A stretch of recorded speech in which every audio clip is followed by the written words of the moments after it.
Bismillahirrahmanirrahim. Assalamualaikum warahmatullahi wabarakatuh. Oke, kapanpun kalian mengklik video ini dan menonton video ini, saya ucapkan selamat pagi, selamat siang, dan selamat malam. Perkenalkan, nama saya Novia Puspaningrum, NIM 181, kelas 4E. Saya akan menjelaskan sedikit tentang mind mapping yang telah saya buat dari materi pendidikan inklusi yang saya dapatkan dari Ibu Minsi. Oke, sebelumnya jangan lupa like, subscribe, comment, and share video ini ke semua sosial media kalian, dan jangan lupa untuk terus berkarya, dan stay healthy and stay positive. Pendidikan integratif, anak berkebutuhan khusus, kekuatan pendidikan inklusif, strategi penyelenggaraan pendidikan inklusif di sekolah dasar. Selanjutnya, pendidikan inklusif itu sendiri yaitu pendidikan integratif. Pengertiannya yaitu pendidikan integratif bertujuan untuk mendidik anak berkebutuhan khusus bersama-sama anak lainnya, anak reguler, untuk mengoptimalkan potensi yang dimiliki dalam satu lingkup pembelajaran. Untuk jenis pendidikan ini ada 3, yaitu integratif lokal fisik, yaitu kontak antara anak normal dengan ABK dapat ditingkatkan dengan membuat perencanaan yang baik dan matang, baik dalam penampungan maupun dalam penempatan ABK tersebut, sehingga keterpaduan dapat terjalin dengan efektif. Integratif dalam aspek sosial, yaitu integratif dalam aspek sosial yang dimaksud bahwa tidak semua kegiatan dalam proses belajar mengajar melibatkan ABK. Mereka dilibatkan dalam kegiatan tertentu saja. Yang terakhir yaitu integratif fungsional atau integratif penuh. Mereka menggunakan kurikulum yang sama, guru dan kelas yang sama pula. Integratif jenis ini sering disebut sebagai integratif penuh. Dari ketiga ini itu yang merupakan jenis-jenis pendidikan integratif. Selanjutnya saya akan membahas tentang pendidikan segratif atau pendidikan luar biasa. Sebelumnya pengertiannya yaitu proses pemisahan suatu golongan dari golongan lain atau pengasingan atau juga pengucilan. Jadi pendidikan segratif atau pendidikan luar biasa ini memisahkan anak berkebutuhan khusus untuk bersekolah atau meniti pembelajaran mengajar di sekolah-sekolah tertentu. Untuk jenisnya sendiri ada 6, yakni SLBA. SLBA adalah lembaga pendidikan yang memberikan pelayanan pendidikan secara khusus untuk peserta didik yang menyandang kelainan pada penglihatan atau tunanetra. SLBB, lembaga pendidikan yang memberikan pelayanan pendidikan secara khusus untuk peserta didik yang menyandang kelainan pada pendengaran atau tunarungu. SLBC, yaitu lembaga pendidikan yang memberikan pelayanan pendidikan secara khusus untuk peserta didik tunagrahita ringan. Dan SLB bagian C1, yaitu lembaga pendidikan yang memberikan pelayanan pendidikan secara khusus untuk peserta didik tunagrahita sedang. Untuk SLBD itu lembaga pendidikan yang memberikan pelayanan pendidikan secara khusus untuk peserta didik tunadaksa yang disertai dengan gangguan kecerdasan. Untuk SLBE, lembaga pendidikan yang memberikan pelayanan pendidikan secara khusus untuk peserta didik tunalaras. SLBG yaitu lembaga pendidikan yang memberikan pelayanan pendidikan secara khusus untuk peserta didik tunaganda. Berikut adalah mind mapping dari pendidikan segratif atau pendidikan luar biasa. Selanjutnya, pendidikan inklusif.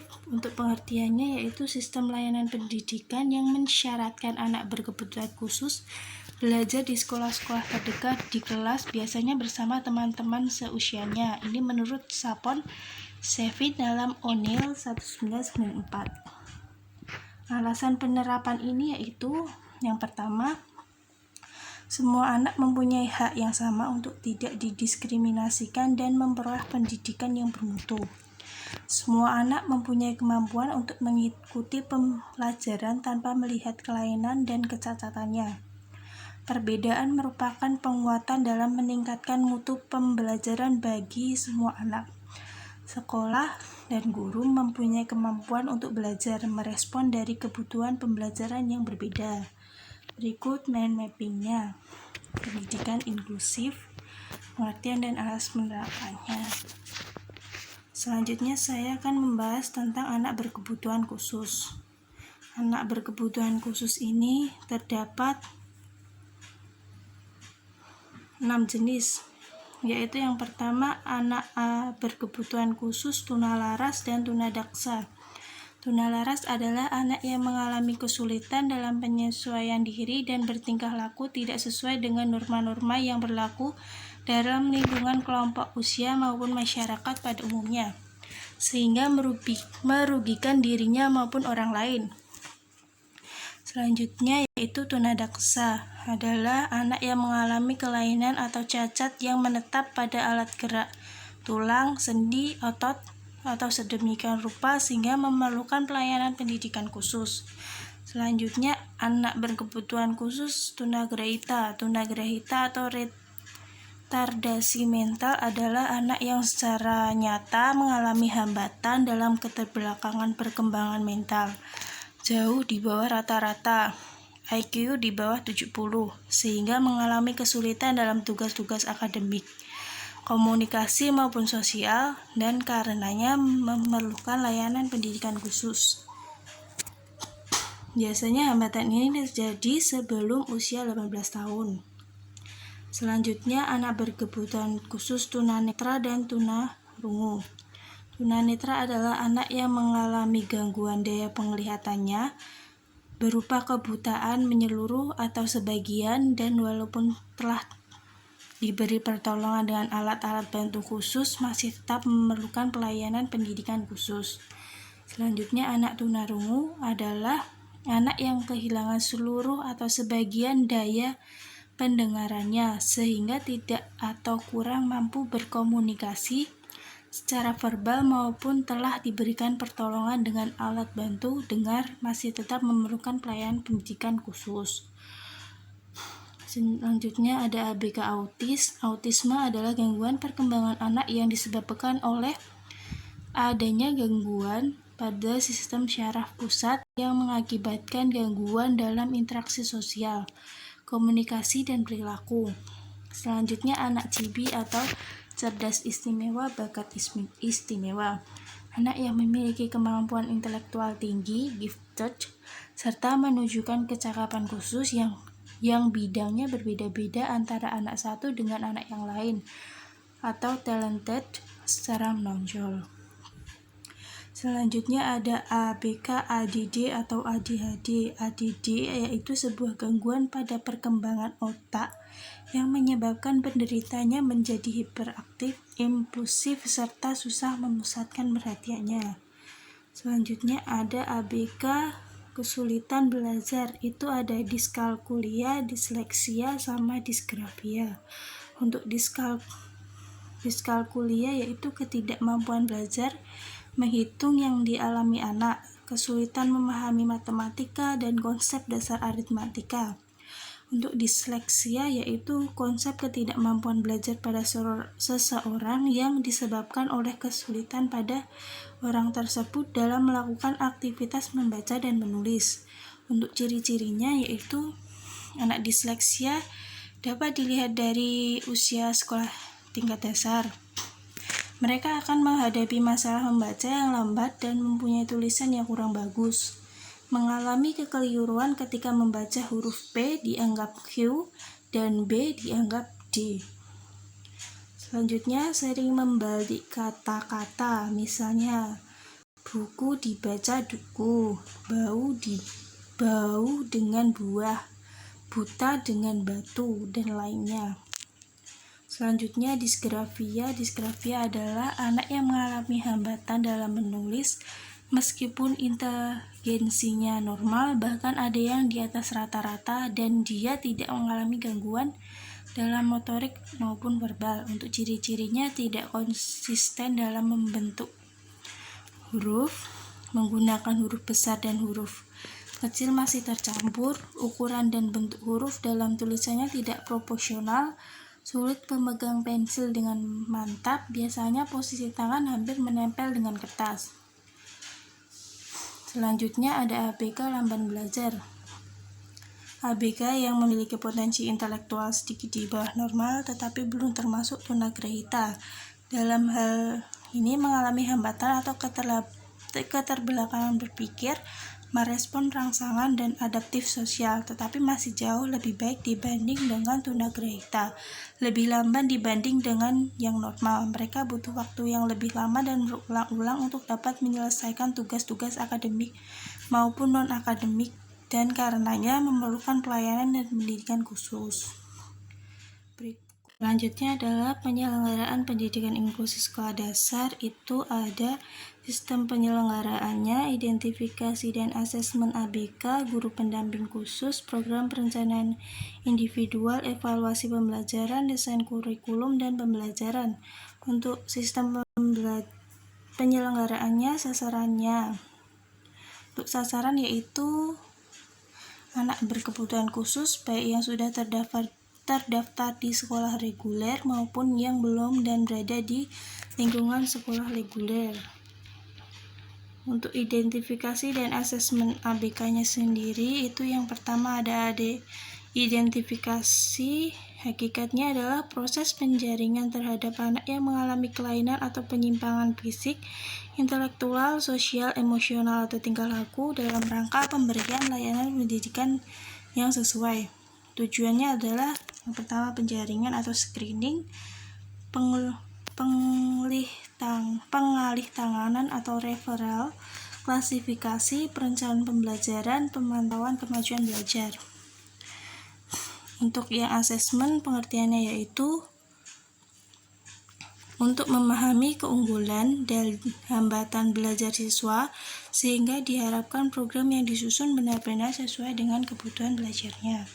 Fungsinya yaitu ada fungsi screening, penyaringan, fungsi pengalih tanganan atau referral, fungsi perencanaan pembelajaran individual atau PPI, fungsi monitoring kemajuan belajar, fungsi evaluasi pembelajaran. Selanjutnya ada program perencanaan individual. Berbekal dari data yang diperoleh dalam kegiatan asesmen, maka akan tergambar beberapa potensi maupun hambatan yang dialami anak. Misalnya keterbelakangan mental, gangguan motorik, persepsi, memori, komunikasi, adaptif sosial.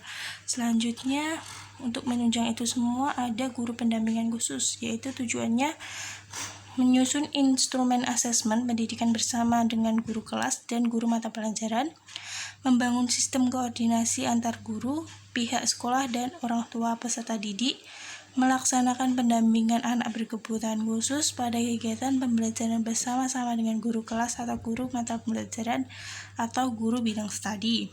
Kedudukannya itu guru pendidikan khusus berkedudukan sebagai guru pendamping khusus secara administratif. Status kepegawaiannya adalah beberapa alternatif yang memungkinkan. Untuk desain kurikulum dan pembelajaran, yaitu jenis kurikulumnya yaitu kurikulum reguler, perlu dilakukan modifikasi atau penyelarasan sedemikian rupa sehingga sesuai dengan kebutuhan peserta didik. Model pengembangan kurikulumnya ada model kurikulum reguler dengan modifikasi, model kurikulum PPI. Selanjutnya ada evaluasi pembelajaran. Evaluasi pembelajaran yaitu mencakup identifikasi asesmen, sistem penyelenggaraannya, program perencanaan individualnya, guru pendampingannya, dan desain kurikulum. Jika dirasa masih kurang efektif atau efisien, sekolah tersebut butuh evaluasi dari pembelajaran pendidikan inklusif itu sendiri. Untuk yang terakhir adalah kekuatan pendidikan inklusif. Untuk kekuatannya ada 4, yaitu sistem dukung sekolah dan pemerintah, partisipasi orang tua, pembelajaran partisipatif dan kolaboratif, pusat layanan klinis. Yang pertama adalah partisipasi orang tua. Menurut Hewat dan Frank dalam The Emotionally Challenged in the Classroom Research USA, Alien and Bachelor in 1968 yaitu sebagai pendamping utama dalam membantu tercapainya tujuan layanan penanganan dan pendidikan anak. Sebagai advokat, yakni mengerti, mengusahakan, dan menjaga hak anak dalam kesempatan mendapatkan layanan pendidikan sesuai karakter khususnya. Sebagai sumber data yang lengkap dan benar mengenai diri anak dalam usaha intervensi perilaku anak. Sebagai guru, yakni berperan sebagai pendidik bagi anak dan dalam kehidupan sehari-hari di luar jam sekolah. Sebagai penentu karakteristik dan jenis terapi terutama di luar jam sekolah. Jadi peran orang tua dalam pendidikan inklusi ini sangat berpengaruh untuk kekuatan pendidikan inklusi. Selanjutnya ada pembelajaran partisipatif dan kolaboratif. Pembelajaran kooperatif merupakan strategi belajar dengan sejumlah siswa sebagai anggota kelompok kecil yang tingkat kemampuannya berbeda. Prosesnya sebagai berikut. Menurut Smith and March J. Greger 1992, yaitu belajar itu aktif dan konstruktif. Belajar itu bergantung konteks. Siswa itu beraneka latar belakang. Belajar itu bersifat sosial. Selanjutnya ada pusat layanan klinis itu seperti pusat terapi atau di sekolah. Contohnya di SD Muhammadiyah Alam Surya Mentari itu ada pusat klinisnya, yaitu ada semacam pendampingan untuk anak ABK khusus di saat anak tersebut berada di sekolah.